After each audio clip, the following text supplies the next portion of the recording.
I want to thank you all for being here today. Today we're going to announce the names of two individuals who are being charged with a series of assaults and attempted carjacking in a highly publicized case where two young men were brutally assaulted and stomped, highlighting the need for accountability among young offenders in the district. This case underscores the escalating challenges that we face in confronting crime in Washington, D.C. On August 3rd of 2025 at about 2:53 a.m. Sunday morning at the U Street corridor and 14th Street, which is a very popular hangout, nightlife area essentially, Ethan Levine, a 22-year-old, and several of his friends were standing outside a Sunoco gas station. They were approached by a large group of teens, individuals who confronted them and began to assault them. Today, we are announcing that Lawrence Cotton Powell, who is 19 years of age, along with Anthony Taylor, who is 18 years of age, are now charged with assaulting Levine. Cotton Powell was stomping on Levine's head, as you can see in this poster to my left. Levine was able to get up momentarily, but the crowd chased him and got him down again. They continued to attack Levine while he was on the ground, and then proceeded to rob him of his sneakers and his watch.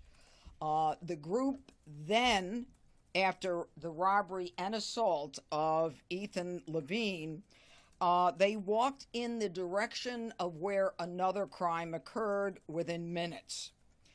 You have heard of this crime. Edward Coristine, a 19-year-old Doge person who was working in the administration, was walking a young woman to her car when he was approached in the 1400 block of Swan Street Northwest. Approximately 10 suspects approached him, and as they did, he pushed the young woman into the car. And he was protecting her from the group before he was then attacked by multiple suspects, who then punched him repeatedly, causing significant injuries to him.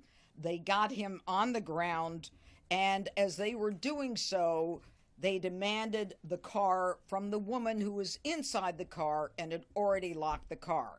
They were banging on the car, they were pulling the car door, trying to get the car open, and were telling the woman in the car to hand over the keys.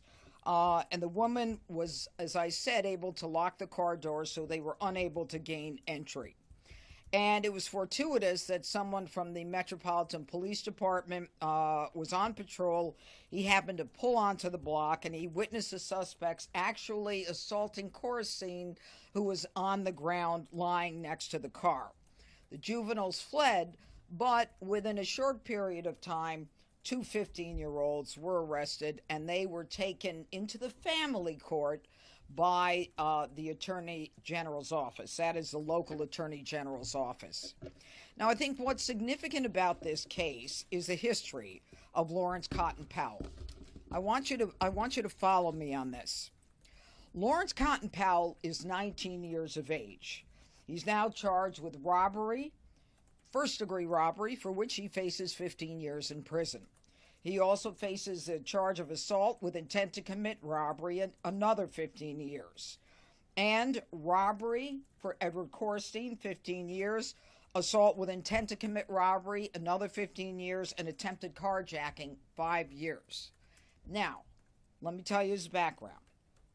On April 3rd of this year, Lawrence Cotton Powell was sentenced for a felony attempted robbery. My office asked for jail time. Judge McLean, a judge sitting in the criminal part in Superior Court with no criminal background, made a decision to give Cotton Powell probation in spite of his conviction on a felony attempted robbery. Within 31 days, by May 4th, Powell reoffends.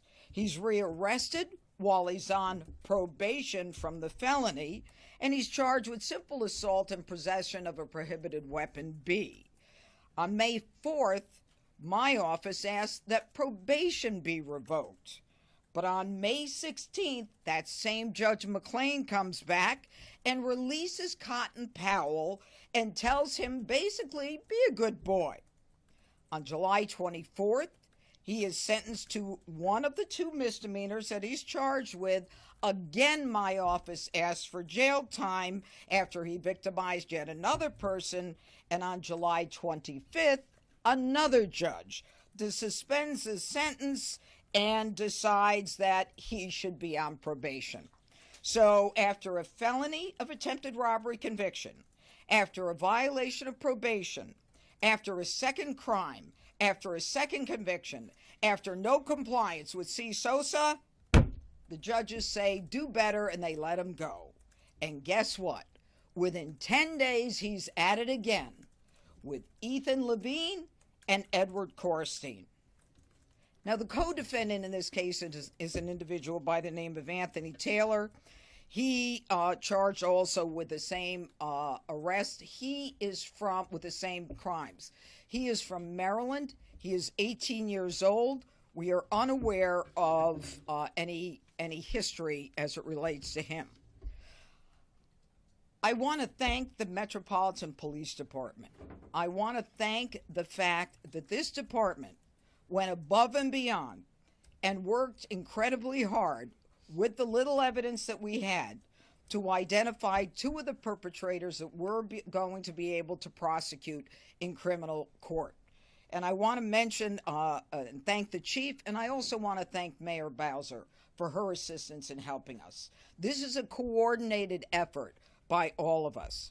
I also want to thank the marshals who are here, and they'll be speaking to you in a minute. But I again urge the D.C. Council to reconsider those trilogy of laws that allow Washington, D.C. to allow these young people to go out and victimize, re-victimize, and keep re-victimizing and putting the safety of the citizens who live, work, and visit here at risk. And I ask them to stand up finally and send a clear message, because the people of this district deserve no less than safety. So I want to call upon the police chief, Pamela Smith, to say a few words.